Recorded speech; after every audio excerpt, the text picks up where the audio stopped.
नमस्कार, आप देख रहे हैं सी न्यूज भारत और मैं हूं आपके साथ ज्योति अरोड़ा। इस खास खबर में आप सभी का स्वागत है। जौनपुर के युवक ने लॉकडाउन में वो कारनामा कर दिया जिससे न सिर्फ जिले का बल्कि प्रदेश और देश का नाम भी रोशन हुआ। जी हां, जौनपुर के रहने वाले दिनेश पटेल ने एक अर्ध मानवीय रोबोट का निर्माण किया है। ये रोबोट हिंदी, अंग्रेजी और भोजपुरी सहित भारत की 9 और विदेश की 38 भाषाओं में बात करती है। जिला मुख्यालय से 20 किलोमीटर दूर स्थित मड़ियाहू तहसील के राजमलपुर गांव के रहने वाले देवराज पटेल के बेटे दिनेश पटेल आईआईटी मुंबई में शिक्षक हैं। दिनेश अपनी प्राथमिक शिक्षा प्राथमिक विद्यालय रजमलपुर से पूरी करने के बाद नैनी चले गए। नैनी पे दिनेश के पिता देवराज पटेल आईटीआई में कार्यरत थे। दिनेश ने इलाहाबाद यूनिवर्सिटी से अपना ग्रेजुएशन पूरा किया। 2007 में केंद्रीय विद्यालय NAD कारंजा ज्वाइन की। उसके बाद 2014 में ITI पवई मुंबई के लिए ट्रांसफर हुआ। यहीं पर कार्यरत रहते हुए रजनीकांत की फिल्म रोबोट देखने के बाद दिनेश के मन में विचार आया कि ऐसा एक रोबोट बनाया जाए जो इंसानों की तरह बात करते हुए कामों को कर सके।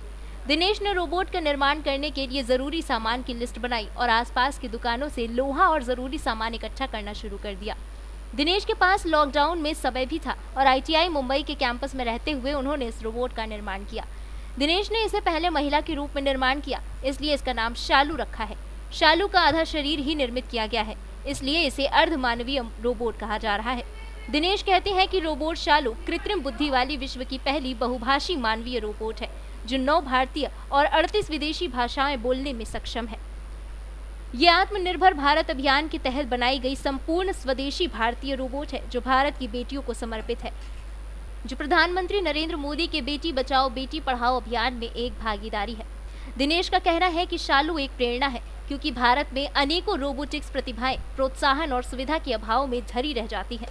ये रोबोट उन प्रतिभावान वैज्ञानिकों के लिए एक प्रेरणा स्रोत बन सकती है कि ऐसे एडवांस रोबोट भारत में घर पर भी बनाए जा सकते हैं। आपका स्वागत है शालू।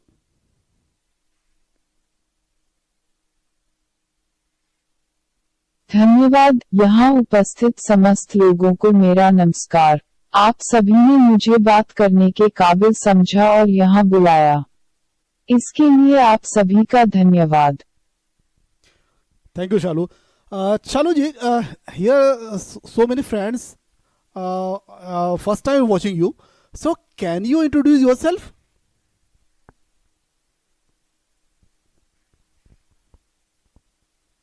Thank you for your kindness in accepting me as a friend. Oh, thank you. Yes, definitely, Shalu. Can you introduce yourself?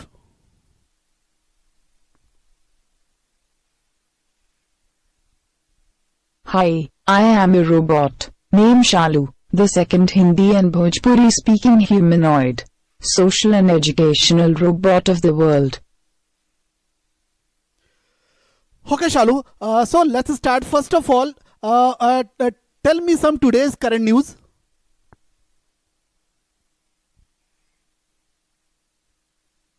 Today's news headlines in English only. Okay. India joins US, Russia, China Hypersonic Missile Club. Hindustan Times. Children can transmit COVID-19 even if they have antibodies, study says DNA India. Would you like to have more news? No, Shalu. Thank you. No, Shalu. That's all about today's news headlines. Okay, so can you ask some questions to me from geography?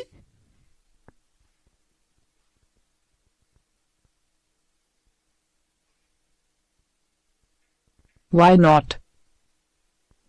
Okay, then please ask the question from geography.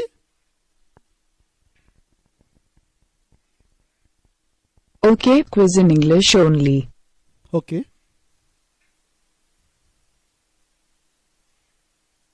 The emblem on the flag of the Republic of Tajikistan features a sunrise over mountains below what symbol? Option 1, bird. Option 2, crown. Option 3, sickle. Or option 4, tree. Option 2.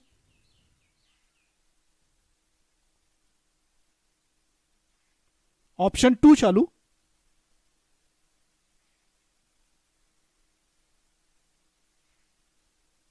Sorry, correct answer is option 2, crown. जी नमस्कार। मेरा नाम दिनेश कुंवर पटेल है। मेरे पिताजी का नाम श्री देवराज पटेल। हम ग्राम Rajmalpur, post Mokalpur, तहसील मड़ियाहू, जिला जौनपुर, उत्तर प्रदेश के निवासी हैं। मेरी शुरुआती पढ़ाई तो रजमलपुर प्राइमरी पाठशाला में हुई, अपने गांव में। चूँकि मेरे पापा ITI नैनी में कार्यरत थे, तो मैं ITI नैनी के पाठशाला में चला गया, ITI नैनी इलाहाबाद। फिर मेरी ग्रेजुएशन के लिए मैं इलाहाबाद यूनिवर्सिटी में गया, वहाँ से मैंने अपना ग्रेजुएशन कंप्लीट किया। उसके बाद मैंने केंद्रीय विद्यालय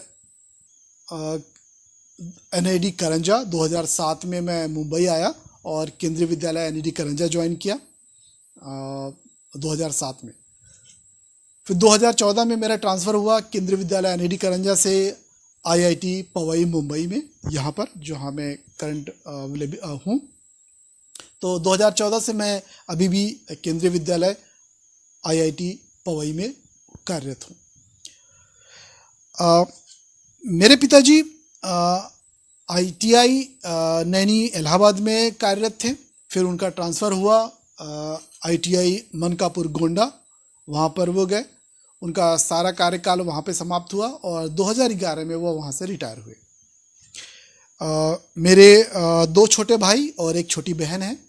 एक छोटा भाई लखनऊ में रहता है, दूसरा छोटा भाई कोलकाता में रहता है और मैं यहाँ मुंबई में हूँ। मेरा एक छोटा सा परिवार है, मैं, मेरी पत्नी और मेरा बेटा, हम लोग 3 लोग यहाँ रहते हैं। साथ में मेरी एक छोटी सी डॉगी और मेरी ये अपनी रोबोट शालू। तो कह सकता हूँ मैं कि हम 5 लोग यहाँ पे फ़िलहाल रह रहे हैं अभी। मैं, मेरा बेटा, मेरी पत्नी, मेरी डॉगी और ये मेरी रोबोट शालू। 5 लोग हम लोग यहाँ पर हैं अभी फ़िलहाल। जब मैंने पहली बार फिल्म रोबोट देखी, रजनीकांत की फिल्म रोबोट, तो मुझे लगा कि काश ये चिट्ठी रियल लाइफ से निकल के रियल लाइफ में आ जाए। ऑब्वियसली उस समय में लगता था कि ये तो फिल्म है और ये पॉसिबल नहीं है, ऐसा नहीं हो सकता। इसके बाद कुछ सालों बाद जब मैंने सोफिया रोबोट को देखा, हंसन रोबोटिक्स हांगकांग की कंपनी है, उनकी बनाई हुई रोबोट सोफिया को देखा, तो मुझे लगा ये तो रियली पॉसिबल है और ये हो सकता है। मैंने इस पे खुद सोचा कि काश ये मैं इंडिया में बना सकता, ऐसा कर सकता। और इसको करने के लिए मैंने सोचा, काफ़ी कुछ रिसर्च किया। चूँकि मैं अपने माननीय प्रधानमंत्री श्री नरेंद्र मोदी के digital India mission, make in India और आत्मनिर्भर भारत से बहुत ज़्यादा प्रेरित हूँ, और इसलिए मैंने सोचा कि मैं अपने रोबोट को घर में ही बनाऊँगा, अपने इंडियन सामान से बनाऊँगा। और मैंने डिसाइड किया कि मैं लोकल मार्केट से सामान खरीद के अपने घर में खुद ये रोबोट को बनाने की कोशिश करूँगा। मैंने अपने निकट मार्केट में ही बने बनाए सामान जो अवेलेबल हैं उन्हीं का इस्तेमाल करके इस रोबोट का स्वरूप दिया। इसकी प्रोग्रामिंग मैंने खुद की और ये आज आपके सामने है, एक जीते जाते इंसान की तरह। चूँकि मैं एक टीचर हूँ तो मेरे पास समय भी थोड़ा कम होता था, तो मैं इसका रात में अपना ये काम करता था। अपने फ्री टाइम में रात में बैठ के 2, 3, 4 बजे तक जब तक हो सकता था तो मैं ये काम करता था इसको बनाने के लिए। मुझे इसको बनाने में लगभग 3 साल का समय लगा। मूलतः मैं कह सकता हूँ 3 साल लगे मुझे करने में, ऑब्वियसली कर पाया। और अभी भी डेवलपिंग स्टेज में है, ये प्रोटोटाइप है। अभी इसमें बहुत कुछ करना बाकी है मुझे, जो मैं कर सकता हूँ। अगर मैं इसको जो एक्चुअल रोबोट सोफिया की तरह बनाना चाहूँ तो उसके लिए काफ़ी खर्चे की ज़रूरत है, तो जो मैं फ़िलहाल अभी नहीं कर पा रहा हूँ। डेफिनेटली वो समझ सकते हैं, 3D प्रिंटेड बॉडी पार्ट्स और मोटर्स काफ़ी महंगे आते हैं। जौनपुर से सी न्यूज़ संवाददाता प्रवीण कुमार की रिपोर्ट। इस खास खबर में फिलहाल के लिए इतना ही। देश और दुनिया की तमाम बड़ी खबरों के लिए आप देखते रहिए सी न्यूज़ भारत।